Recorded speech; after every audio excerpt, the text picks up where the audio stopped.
Kat Cross joins us from the Guest House Ocala. She is helping people find relief from the struggles they are facing in their lives and the pain they are experiencing in their hearts.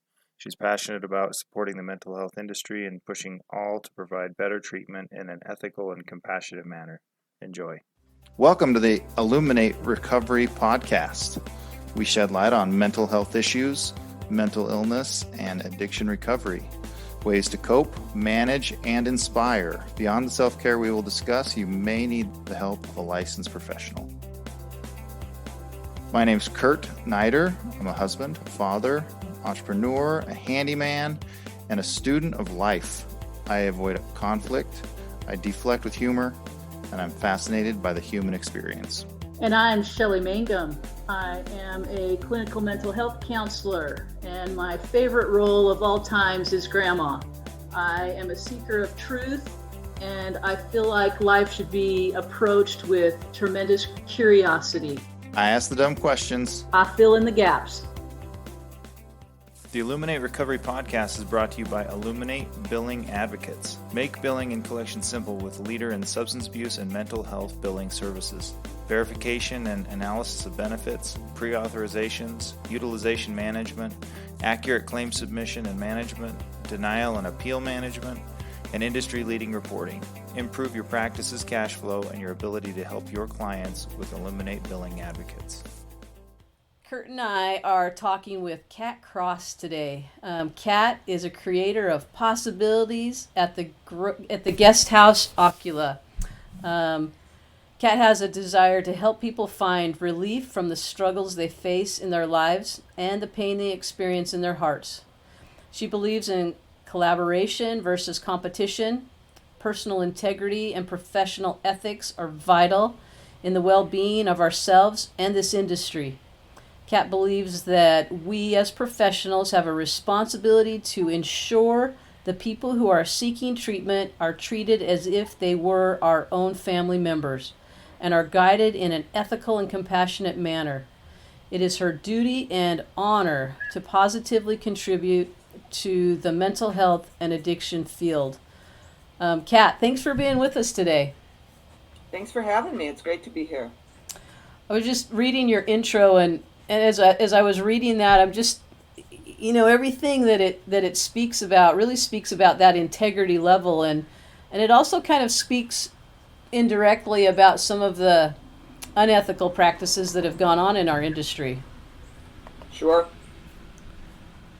It's I guess why I got to a place of really being aware of. I mean, I was in the Army for 10 years, so I'm sure that integrity piece was instilled in me there for sure. But I think when it comes to this field and the word integrity became very important to me, not that it wasn't before, because of exactly what you said.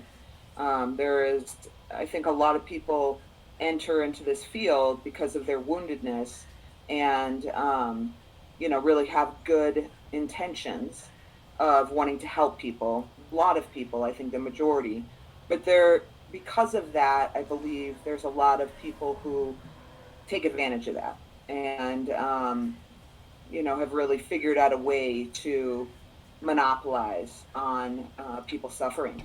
And so I've witnessed it, and it's become a bit of a mantra for me that you shouldn't, there's a lot of things you can do in the world for work. There's a lot of ways you can find your passion. And if you are not really interested in helping people, you should sell cars or do something else. And so, yeah. That's awesome. I feel strongly about it. Oh, that's great. Oh, it's a tough industry. I've seen some pretty unethical things happen as well, and so I know exactly what you're talking about. And and it's not that we want to come out and attack people, but there is these are people, these are human beings that have already suffered, and the way that you said that, we don't want to capitalize on people's suffering. We want to help them, right? That's the ethical way to do it. That's the integrity inside of us, what makes us tick. And if we're not going there, it causes problems for us individually as well as the people we touch. So I just love that piece about you. It just speaks to me. So thanks for driving that. Thank you. Well, the thing that occurred to me when you said that too is a lot of people talk about trauma now and trauma healing and trauma informed or, trauma focused. It's become a bit of a buzzword. But a thing that people don't talk about very often is something I learned from Judy Crane called moral injury. And it is certainly prevalent with veterans. But it's prevalent, I believe, in this field too, where people um, go into this field wanting to help people and wanting to do good and wanting to give back, service work, all kinds of stuff. They want to give what they got.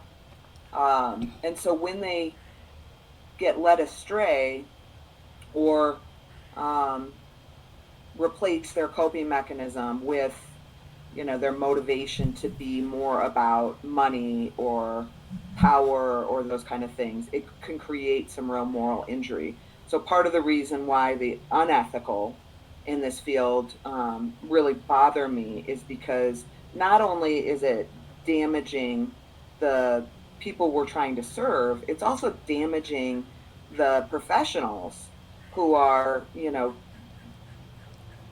maybe have recovered or in the process of recovering and healing, but they're still humans. And so, having, especially if they haven't done their trauma work, having new recovery from substances or whatever, and then not fully healed, to be having a carrot dangled in front of them to find a different coping mechanism is really, really dangerous. Well, and it's doing harm, right? Because here we've put these people through recovery and, through a treatment program and filled them with, these great coping strategies and got down to the core of things. And then we're going to tempt them with something, that in the name of we've helped you. And so now let's do something that's not ethical. Yeah, there's a lot of that. And it's kind of, but that's not what we want to focus on. Yeah, no, Although for sure. it happens, but I think it's there's been a lot of things put in place by the insurance companies and by regulatory bodies that are really making a difference in the industry. I still think you'll always have that group out there that's taking advantage of, but I think it's improving significantly. Yeah, I think that those measures are important. I also believe that it's important for us to talk about it as professionals and address it, not in a shaming and blaming way, but in a um, awareness and compassion way. To understand that it's one thing to bring somebody in and that's gone through some real work for themselves and sobriety or what have you, and give them an opportunity to excel, but take advantage of maybe their codependent tendencies or perfectionistic tendencies or different, other maybe less obvious coping mechanisms, and not really nurture self-care and self-love. And I think that we as a field have a responsibility to be maybe more aware of those things. And I think that it is great to have regulatory bodies, but I think we as professionals have a responsibility to really nurture each other and find grace and compassion for each other and talk about it. Yeah, I agree. And if we don't talk about it, we're all doing the best that we know how. And so if we're not educating each other and showing up for each other, it's easy to get stuck into some unhealthy patterns. So, yep, I think you're right. And we don't always listen to regulatory bodies, meaning not that we're trying to ignore them, but our friends, right? Those people that are close to us are the ones that we respect and have that closer relationship with. So I agree. Yeah, Good point. definitely. We actually just had a conversation with one of our associates partners who does JACO and CARF accreditation, and it was interesting that she ran through the history of those two kind of bodies. One coming out of a federal funding program, 60, 70 years ago, whenever it was, and the other one more of a medically based, kind of a hospital chain type group of organization that got together to try to help them hold themselves to a higher standard as medical providers, and that that in the substance abuse and in the mental health and behavioral health fields, we're kind of bending those to fit what we do, but they're, in a lot of ways, neither of them is really the perfect fit, for our industry. And that, in fact, our friend Edward Bailey has put together this group called the Net, where they're kind of starting to try to do the same thing, where they're saying, let's get together like-minded people, right? Let's get together the best of the best that really is putting patient before profit. And how do we provide the best care, right? How do we really put together this entire program to where we can feed off of each other and be the best of the best at what we do? But then there's this balance, because a lot of the reimbursements are driven by those other accreditations, right? So like, how do you create a body where you all get together, make each other better? At some point, if somebody isn't doing what's in the best interest of the patient, you've got to figure out how to like push them out, right? Or hold them to a higher standard, or Help them. Because if you can't, yeah, help them. That's the ideal, right? But at the same time, like, if somebody needs that much help, but they still have your stamp of approval on it, they're kind of getting the benefits without actually being, that top level provider. And I guess I only bring all of that up in from the standpoint of like, it's messy, right? Like, we want to do that. We want to hold ourselves and each other accountable to the highest standards, but where do you line in the sand, right? Like, how do you actually say who's in, who's out, who's the haves and who's the have-nots, and without then creating this other level of, well, I've got the person who can help me stay accredited, but it's only because I'm connected, not because I'm actually providing that care. You know what I mean? Like, we kind of have to hold ourselves as professionals to this higher level and let that reputation stand for itself. You know what I mean?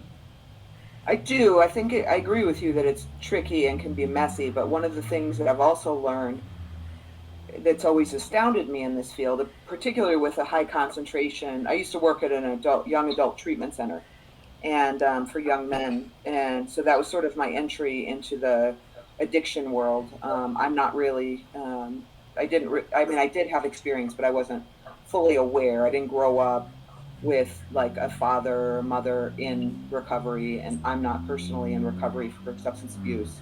My dad was an addict, but I didn't know about that for a long time. At any rate, I learned so much about recovery working in that treatment center and taking my guys to meetings and reading the big book and all of those, the 12 steps, right? I learned about rigorous honesty and just all of the things that, in the anonymous groups, they really teach you about how to kind of live your best life and how to heal in ways that aren't necessarily deeply clinical, but enough to maybe address that coping mechanism and that escape from life and choosing to anesthetize. And I say all that because what astounded me was that so many people in recovery that, sort of lived by those steps, by those pediments, were so quick to fire somebody who relapsed, or really even talk out of school, gossip whenever somebody struggled. And it just seemed so counterintuitive to me. And so, yes, we have to have standards. Yes, we have to have professionalism. Yes, we have to keep the people we are serving safe. But I think we're missing something in this. I think that we tend to shoot our wounded, as Judy would say. And we need to help them. We need to, we're the experts in helping people recover, right? Whether it's substance use disorder or process addictions or mental health. And so it's, I believe, our responsibility to be also proficient in paying attention to our staff.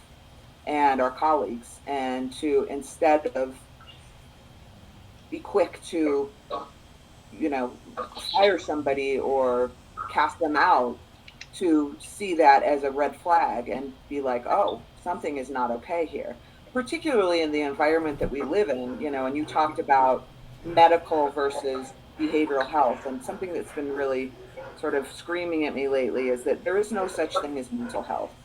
It's just health. And we've tried to divide it all. But the body is comprehensive and it's all connected. And so health is just health. And, you know, I think we have the same issues in the medical, physical medical world, with, you know, burnout, as we see on the news, with, you know, dealing with this pandemic, that we do in behavioral health. And people are crispy, people are exhausted, and people are suffering. All of our nervous systems are hijacked and have been for a long time through this pandemic, on top of everything that we came into it with. And so to not address that, I feel is a real disservice. And I don't really have the answer, but I feel like there is a solution, and we should probably pay attention to that, particularly with the shortages that we're seeing with workers in general across the board. Yeah, well, and you bring up a good point is that we're having huge shortages of people, workers, and all of that. And I just love the sense of what you're talking about, of that integrity that we each need to hold. And although, you know, you hear people say what I really needed is for somebody to kick me out and not to have anybody help me, at the same time, you've got to have someplace you can go where you can feel safe but be held to those boundaries. And I think we're getting closer to it as an industry, but we have a long ways to go too. Yeah, I think so. I think you're right. Kat, I'm curious. You talked about your military background and you know, bringing that into this industry.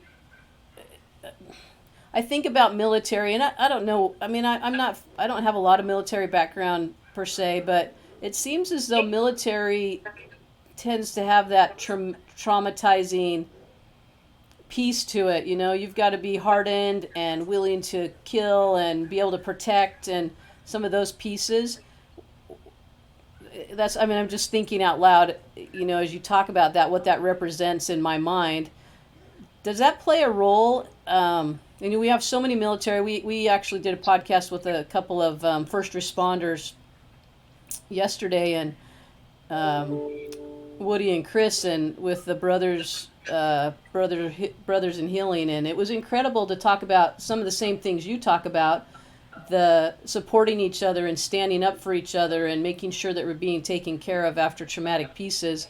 And military was something that they brought up as well. They, you know, they have military backgrounds as well as police and firefighters. It seems as though those industries bring trauma just based on the work that you have to do. What's your, I don't know if I have a real question, but what's your sense of what was that experience like for you, and kind of how did you end up in this industry, right? Coming from military, how did you end up in the recovery industry and so passionate about what you do? Well, there's several questions in there. The first would be, you know, how I ended up in the military is probably more head scratching than how I ended up in this field. My parents were hippies, and I was going to Grateful Dead shows, and you know, very free spirit. Still am, when I joined the Army. And my literal quote was, the government's going to screw me for the rest of my life, so I might as well get my education out of the deal. I grew up with a lot of depravity, and my parents were kids when they had myself and my sister. And I really, you know, just wanted to have opportunity. And I'm the type of person that I ponder over things and I research, and once I make a decision, it's pretty quick when I make a decision. And that was how it was with the Army. And it was good. I didn't grow up with any boundaries. So boot camp and AIT were very transformational in lots of ways for me to gain some self-discipline and whatnot. but there's trauma in that too. And some of the things that happened, I had a lot of trauma growing up in my childhood and throughout my life. And one of the things that was traumatic in boot camp was that to have men screaming in my face was incredibly painful and really activating. It activated my nervous system in a lot of ways, and you're supposed to just take it. And that was, there's fight, fight, or freeze. And I've froze a few times in my life, but I'm more of a fighter in my nature. And so to not, throw down against my drill sergeants was not easy for me. Um, and But it was good for me. It balanced me out a lot, and I learned a lot about myself, and I learned a lot about the world in general. So how I ended up in this field was through years and years and years of untreated trauma that led to depression, that led to hopelessness, and a feeling of not enoughness, and my coping mechanisms and my, well armored. I learned how to armor myself up very well in the military. Just stopped working so much, and I ended up kind of throwing my arms up and calling my mom and saying I'm not okay. I actually checked myself in a psych hospital when I was living in Chicago, which helped me realize that I wasn't as screwed up as I thought I was, because the people who I was in with were definitely struggling with some bigger things than I might have. But that was also part of my trauma speaking, because I had to compare myself and minimize myself.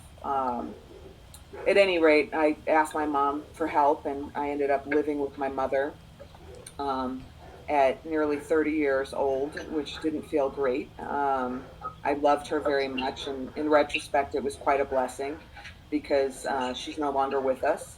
And so I got some real time with her that I wouldn't have gotten had I stayed living abroad, or some of the other pathways that my life might have gone towards.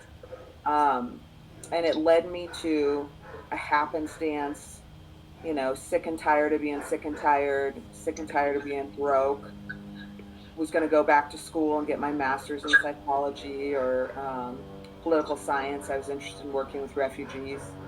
And I answered an ad in a paper, in a classified in the local Taos News, for a teacher mentor. And there was something about the description that made me think maybe I could do that at a time in my life where I didn't think much of myself. And I took a job making $10 an hour as the equivalency of a tech in a treatment center that wasn't really focused on addiction treatment. It was more kind of a therapeutic boarding school, until it was bought by more of a recovery guy. And that led me to the next thing, to the next thing, to the next thing.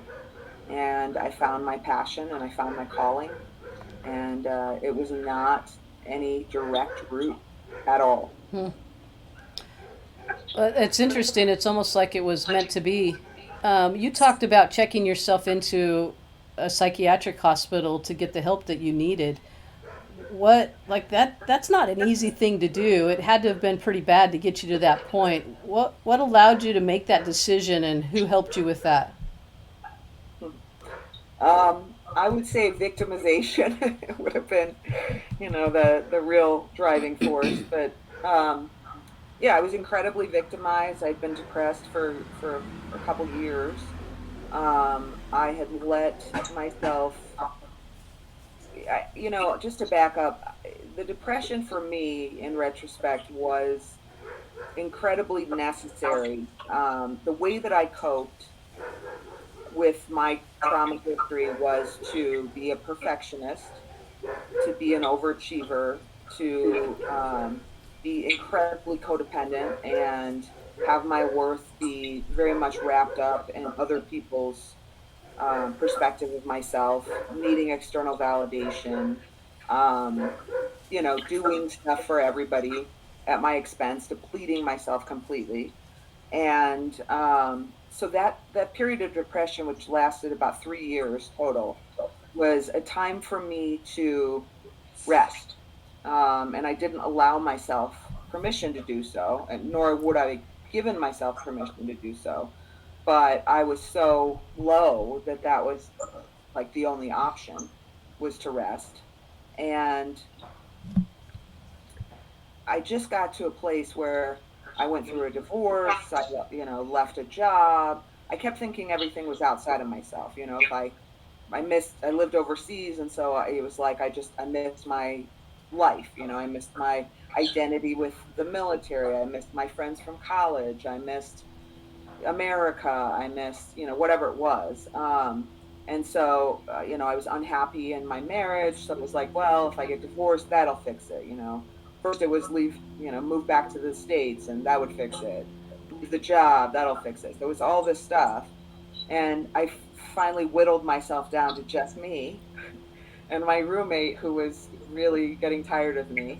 And my mom who was helping me, but starting to not be able to help me so much, and just no real accountability. And then I got a job that was a inciting incident that took me over the edge, where I had an anniversary, the first anniversary since I'd been divorced, and was just really sad. Really, even though I knew I really didn't want to be married to him, I was incredibly victimized. And the place I was working at fired me, and I'd never been fired before, and I felt like it was incredibly unjust. And I don't know if I was just being dramatic, but I contacted the insurance that I had and asked for a place. I think I wanted to make the people who fired me feel really bad, if I'm honest. And but I joke about it because it's just the gift of healing to be able to fully look at yourself, and the totality of it all. But there was also a very dark part of me that didn't want to die, but didn't want to live anymore, and really felt very, very sorry for herself. And I made that call to the insurance companies to find out what I was eligible for, and found a kind of boutique-ish psych hospital. And that experience, made me realize that that was not who I was or who I wanted to be. And the psych hospital, which I couldn't even tell you the name of if I tried, um, was understaffed and very dysfunctional. And I wanted something different. And my mom rescued me and let me come live with her, which was humiliating in lots of ways, but what I needed. And slowly I climbed myself out of it. Well, that's quite a journey, and I think often we don't make those journeys on our own. I love your honesty about, I really just wanted to make those people hurt, and there's such a, when you've never been fired before, there's such a loss of identity in that. Like, wait, that never happens to me. I got to be okay. So I love the way you walk through some of those steps and those pieces. What is your recovery? I mean, you've talked about kind of where it started. What's your recovery look like? What's the journey look like, and what does it look like today? Because I can tell that you're probably not the same person you were when you checked yourself into the hospital. That you've done a lot of work, Yeah. and a lot of, there's a lot of peace that I can tell, which doesn't sound was like existed back in the day. So to kind of talk about those journeys that you've been on, and I know that you've been, you've got people, mentors that you absolutely love and adore, and maybe just talk about that some. Well, I mean, it's been a long process. I mean, getting into this field, the first 2 weeks working at the treatment center I worked at was for, young adult men who were pretty privileged. And as I said, I grew up with not any privilege. I mean, I definitely did, but I didn't see it at the time. From a monetary perspective, I didn't have any privilege. And my dad died when I was 12. I was sexually abused when I was a kid by my friend's dad, and sexualized throughout my whole, childhood and adolescence. So there was just deep, deep, deep shame and insecurity and not enoughness, growing up that I carried with me. but I didn't understand it. And I didn't, because I learned those coping mechanisms that I touched on earlier and how to, sort of defend myself and armor myself up. I, really created quite a bit of false protection. So I was really good at bullshitting myself. And it wasn't until through working in this field and continuing to just meet people and engage and listen at conferences to the speakers and being in the rooms with my guys and getting a taste of recovery without being immersed in it personally. I think that pieces just started to click. But you mentioned mentor. One of my best friends and person I respect tremendously, and I certainly would call a mentor, is Judy Crane. And we met over 15 years ago when I first, started going to conferences, and she owned her first treatment center, and she would speak at the conferences. And I met her, I think, first just setting up, a booth by each other and chatting. We have commonality in music and like a lot of the same bands. And she and my mother were, I don't think of Judy as a mom, but her and my mother would have been buddies had they grown up in the same time period. They had similar tastes and some similar experiences. But she just was, kindred spirit and somebody that I liked immediately. And I got to hear her speak the first time, and I was just slayed. It was like she was, and so many people say this about her, but it was like she was talking to me. And it was like she, sort of lifted up the curtain and like knew what was up. And it was profound to have somebody, and it was also um, profound for me because I was the, quote unquote normie in the addiction field. And so, I often heard from colleagues and superiors that, oh, you don't get it. You're not in recovery. You're not an addict. You're not, you're just a codependent, or this, a lot of kind of dismissiveness. And because I was so insecure, I took a lot of that to heart and really felt like I wasn't equipped in the same ways as they were because I hadn't had their lived experience. And so to have somebody speak about trauma as the underlying sort of deal for everybody was, certainly got my attention. And to start understanding trauma and what that means, other than this myopic vision that I had of it, was incredibly illuminating. So for me to have that sort of opened up to me really, really shifted my perspective on healing, on recovery, and I started to want real understanding and healing for myself. And I guess, I mean, that's been a long journey. I've been really, really lucky and blessed to be able to do a tremendous amount of my own healing work. Um, a lot with Judy. I got to do her training certification, which is 5 modules that are all experiential.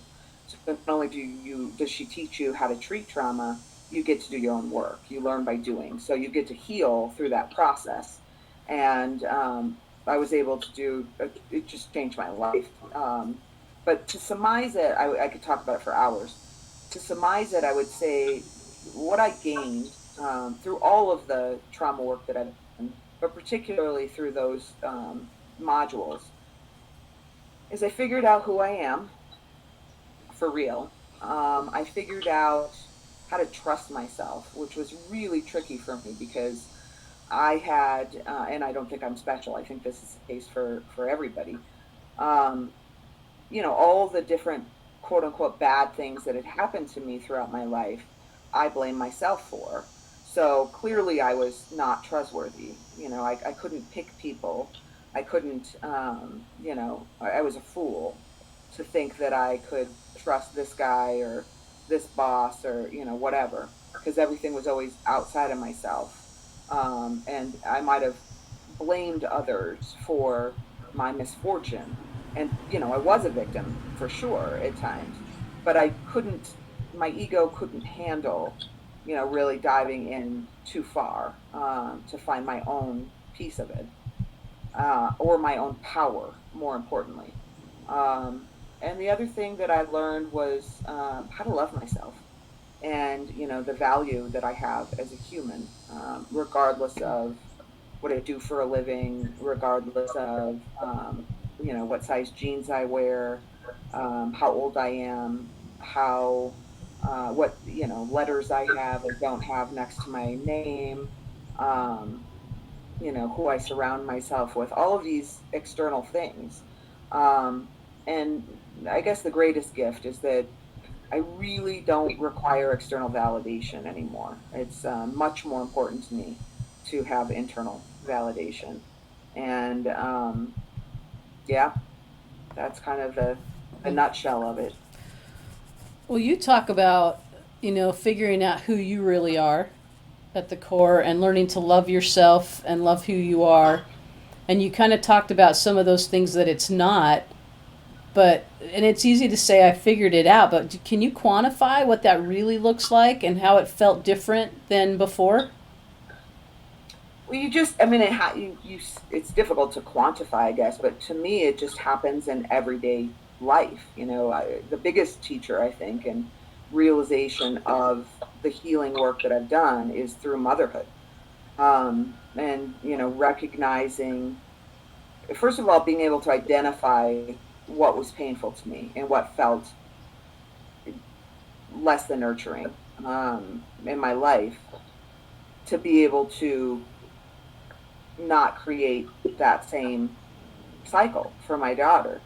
Um, so, in a quantifiable way, I recognize, I just don't take stuff on that isn't mine. Like I can look at, I'll give a silly example. Like if you're driving in traffic and somebody's driving really close behind you, and this has even happened with my daughter, I give myself permission to complain about it, right? To use my voice and whatever expletive I want to say at the time.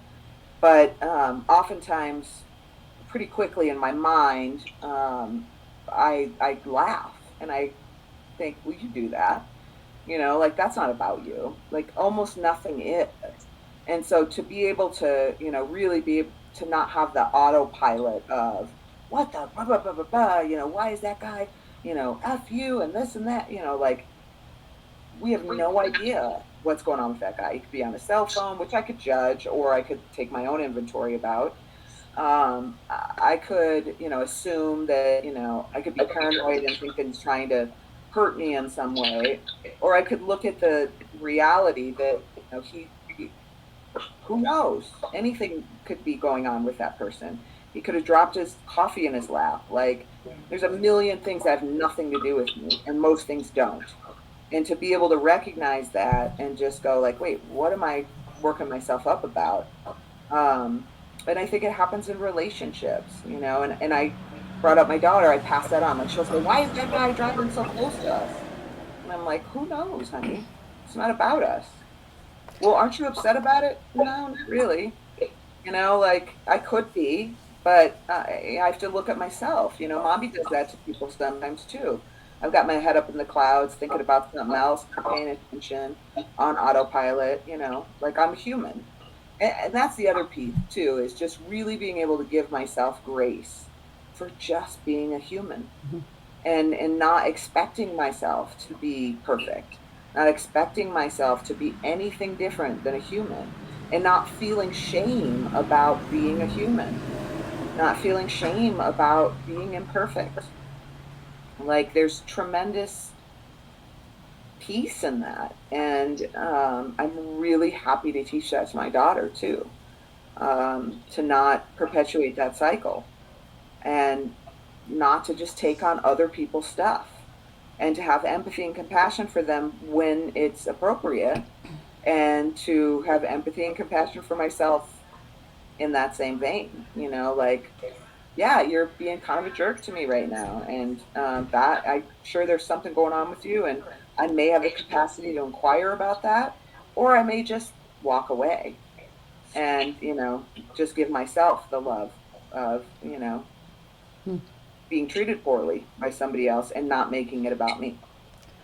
And that's a really good explanation of how it shows up in your life when you care about yourself and when you're concrete in who you are.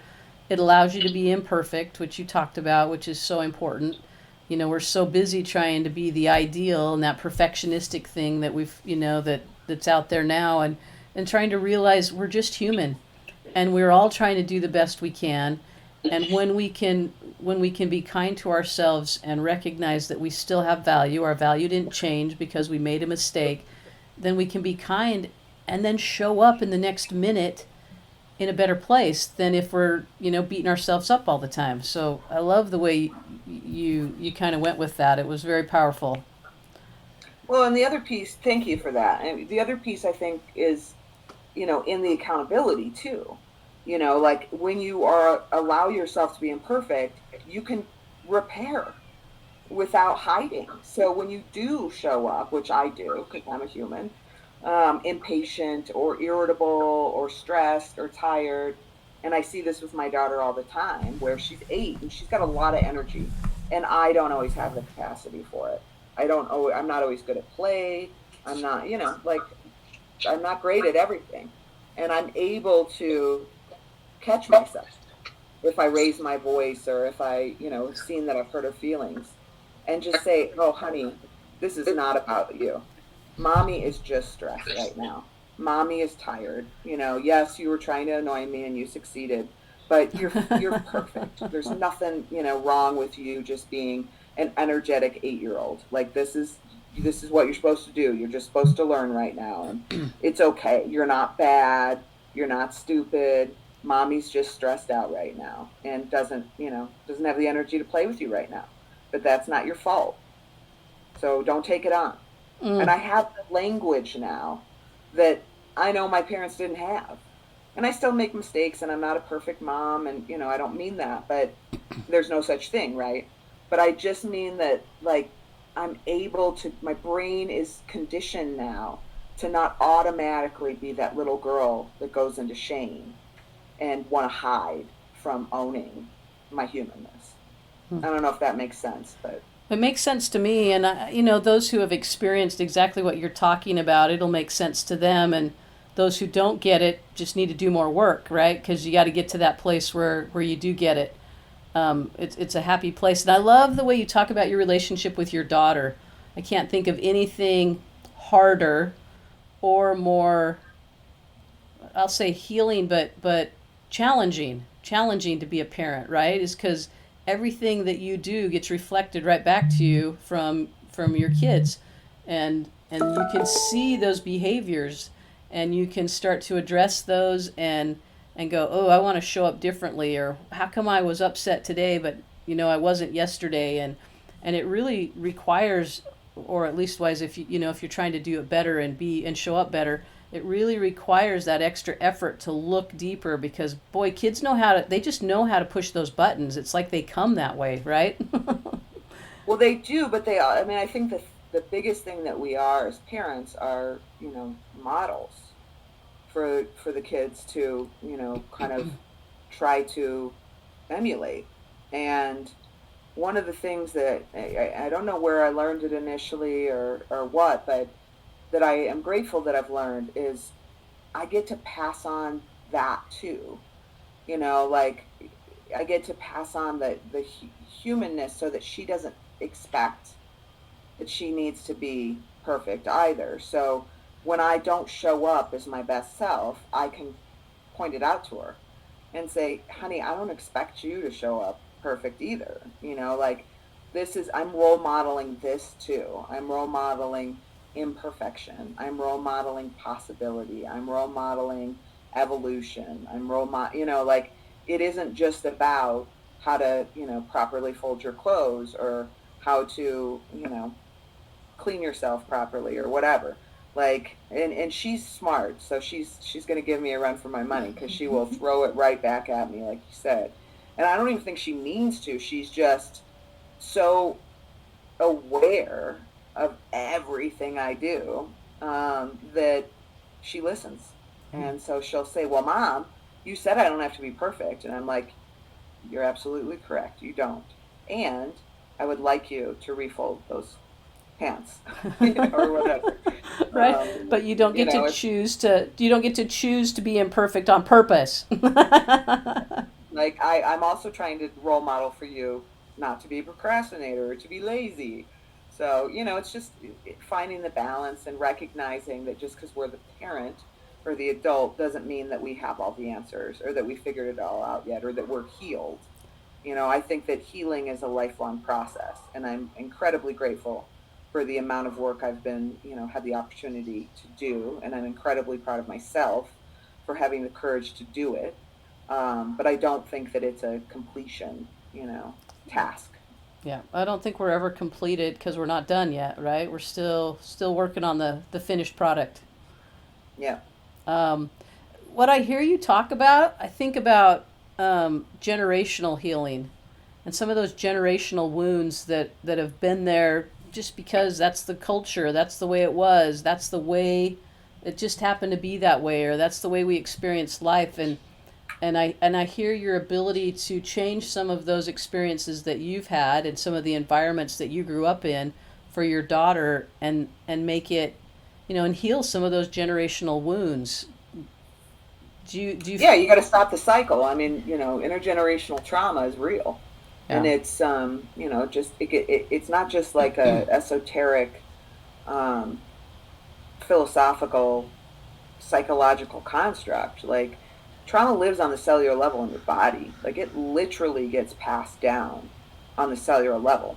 So even when people don't know what has happened in their family lineage, they feel it. It's part of them coming into existence. And it's, a lot of people don't also know that it's in, what happens in the womb and utero is incredibly impactful to the whole development of the nervous system of a child. So somebody who kind of immediately you notice is anxious likely had the mother, while she was carrying the child, had some real trauma going on, had some real stressors, whether it was physically with the actual pregnancy, or whether it was drama out, in her life, whether it was domestic violence or addiction or poverty or fear or whatever. Like all that stuff gets put into that being that's being created.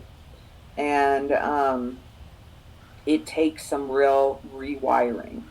And, I think that that's where all of us choose to face or not in our lives. Because we're all, as Judy Crane always says, a bunch of wounded little boys and girls running around. And until we really, allow ourselves to see those little people inside of us that still exist and choose whether or not to address our wounds or not, to minimize them or to catastrophize them, we sort of don't grow up. We don't empower ourselves. We stay as those little wounded kids. Hmm. Well, and that's the truth, because we have those wounded pieces inside of us, and if we don't address them and if we don't look at them, they take over and they take control and they make sure that they're heard, and it's not necessarily in healthy ways, right? That's when we say it comes out sideways, because we Well, it's how haven't. we cope. It It's how we is. get coping. Yeah. I mean, it's the philosophy of the Guest House Ocala is that we treat trauma and the self-defeating behaviors that go with it. So it's, we really are looking at addressing the underlying issues and then looking at how did this person survive? Did they do it through drugs and alcohol? Did they do it through sex and love, codependency, gambling, food, shopping, depression, schizophrenia? Because again, it's health. It's all connected. So those, avoided feelings, right? People finding a way to avoid feeling turn into surviving by not feeling in all of these different ways. And so, that's what we want to help people do is look at what happened, not just the events, but the intergenerational trauma, the stuff that people might not know that they don't know. What, not necessarily just repressed memories, but like what what happened? Did you talk to your mom about her childhood? What about your grandparents? Did they come, were they in the war, a war? Were they, what is your lineage? What is the lineage of, your faith? Or, there's so many intricate things that people don't necessarily ever think about because nobody asks the questions. And then you have the events and you have the circumstances of, your parents' parenting styles, how they were parented. You have, my generation, I was a latchkey kid like most people in my generation, which can produce and often produces a tremendous amount of neglect and abandonment. And, those are deep, deep wounds. I'm not enough. I'm not worthy of people's time.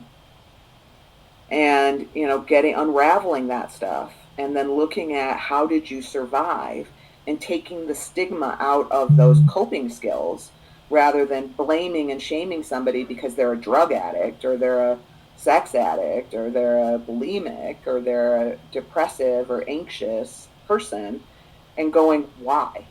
What happened that made you unconsciously or consciously or both choose this coping mechanism to stay alive instead of give up? Well, yeah, and point well made is that those coping mechanisms are there to protect us, and they're all that we know at the time. And what needs to happen is to take responsibility for our own healing as we're adults and help heal those child parts inside of us and those wounded pieces. So yeah, I love what you're talking about. Talk a little bit about the guest house. Who's it for?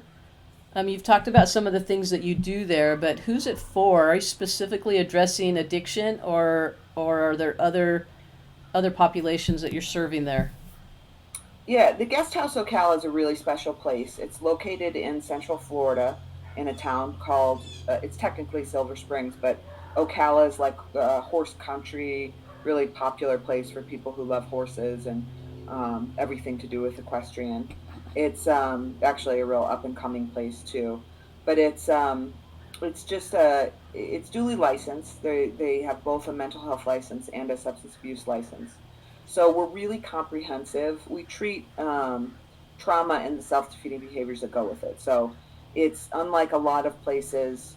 We are not one or the other, and we're just not myopic in that sort of view. It's myopic in the sense that we believe that everybody's got some level of trauma, um, and that if you really can kind of unravel that and look at that, then you start to understand what is going on with the person, why the person is behaving or showing up in the way that they are. So, they are fully equipped at addressing substance abuse disorder on a full level, like any treatment center out there. But it's just unique in the sense that they are able to really kind of look at the whole picture rather than, oh, get sober somewhere, which sometimes happens too. We get people who have gone to a more traditional drug rehab type place, addiction treatment place, and then they're referred to us to do a deeper level of trauma work. Some clinicians believe, and other professionals believe, that you really need to triage that. And we're just very equipped to give more of a concierge type experience for our guests. So somebody who has no substance use disorder can come to the guest house. Somebody who has tremendous, struggle with substances can come to the guest house. Sometimes people come to the guest house to work on their trauma, but really feel like they aren't an alcoholic or an addict. We're appropriate for those people too, because what happens when you do deep trauma work is the truth becomes really clear. So whatever that truth is, oftentimes it's really helpful to that individual to really start unraveling their trauma work. And then they're like, oh, what have I been trying to, hide from myself? Like, this is clear. I totally have a drinking problem. And it's been me anesthetizing myself from dealing with my wounds. And I'd like to stop that. So that certainly happens. And with the process addictions as well, the guest house has full detox facility on property. We have a full medical team, including a functional medicine doctor, addictionologist, Western med doctor, 24-hour nursing. So it's very comprehensive. It's a really fancy place as well. So anybody would feel comfortable there. We've definitely had some high end, high profile type clients, but not everybody. It is private pay, so unfortunately, it's not something everybody can go to. But we do our best to help people. Um, we have in house utilization review people who don't just hand people a super bill. They actively fight for reimbursement, and they do verification benefits on the front end if somebody wants to try to utilize insurance. They don't BS people. They tell them, up front, this is our experience with this type of policy. This is what, we think you might be able to expect. We don't try to tell them the best case scenario to woo them into spending their life savings or whatever, like some places, back to the integrity issue. They're very, very honest with people. I say they because I don't work on property. I live in Taos, New Mexico, and I do everything remotely for the guest house and Judy's other company, Spirit to Spirit Healing. Um, there's, full, I think it's 52 acres, and it's, there's horses and there's high ropes, low ropes. Everybody there, the techs, the frontline staff, before the guest house opened, name themselves the OGs, and it stands for old guests because we call our clients guests and treat them as such. And they wanted to name themselves the OGs because they've done their own work. And everybody at the guest house, from the maintenance guy to the CEOs, to the owners, have done their own work. And so when we have guests come to work with us, they understand that people that work there have been where they are. It isn't this sort of hierarchy of, I know best because I have this degree and that degree. I mean, all of our clinicians are very, accomplished academically and certifications and specialities and all of that, but they have done their own work. And Judy's a huge believer, and John West, her partner, are huge believers in professionals doing their own healing work, because what they learned early on is that people are drawn to the helping field because of their wounds, almost always. And so they go in wanting to learn, about social work or psychology or, recovery or whatever, because of their own inquiry into themselves. And they learn a lot academically, and they get a lot of certificates and degrees. But if they don't do that deeper healing work, they inadvertently, unconsciously redirect their clients away from things that are triggering themselves. And so, like with Judy's certification process that I talked about earlier, that I was fortunate enough to complete and become a certified trauma professional, you have to do your own work so that you're not able, unconsciously or consciously redirecting people away from things that you haven't done the work on. So it's pretty clear that, to me, that's one of the most the biggest differentiators or most impactful thing about the guest house. I mean, there's all the bells and whistles and all that stuff, but it's the people, it's the staff, and they are truly dedicated to helping others, but also doing their own healing work. Well, I think what you talked about there with the therapists and the staff doing their work is primary. It's fundamental, and it doesn't always happen, right? And then things happen that nobody realizes is happening, right? We don't intentionally pull people away from doing their inner work. We just haven't done our own. So I think that's fantastic, and it's kind of the next step of making sure. Is that ongoing that they require that? It's not just a one-time thing, right? No, it's ongoing, and it's, we're humans too. So, Judy's only one person, and, she and her son, Tom Pekka, created the curriculum for the certified trauma therapist, certified trauma professional training. And, they run a treatment center that's full continuum of care from detox all the way down to recovery residences. And there's the other part of Spirit to Spirit Healing, besides the training, are 5-day long healing trauma retreats. So they're, everybody's plates are pretty full. But I guess the best way to answer your question is yes, the trainings are ongoing. We've certainly been interrupted for the last year and a half Hmm. due to the pandemic at times. But it's, even when, if a staff has a personal tragedy or, just is triggered because of whatever, is unresolved in their lives, Judy always and John, are happy to send them to do an intensive with Spirit to Spirit or somewhere else. They really are huge advocates for self care, Hmm. and not just on a brochure or talking about it. Like they will do whatever they can to help that individual heal. Hmm. Super powerful. And again, it goes back to that responsibility of helping each other that you talked about initially, which I think is critical in order for us to feel like we're in a safe environment and can ask for the things that we need and can be aware of those things. So, very amazing. And the work that you guys are doing is incredible. I can see why you're drawn to it and why, why Judy holds such a special place in your heart, because of the work you're able to do together and what she stands for. I'm wondering if you would be willing to leave some contact information with our listeners, that would be Sure. interested in getting involved in some of that work and learning more about some of the programs that Judy has put together and that you're involved in. Oh, absolutely. My cell phone is plastered all over the internet, so you're welcome to give anybody my cell. Certainly, you can send them to either website.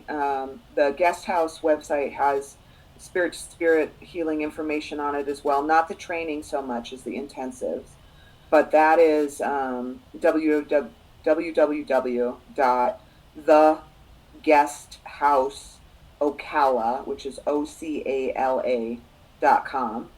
And then the spirit to spirit is www.spirit, the number two, spirithealing.com.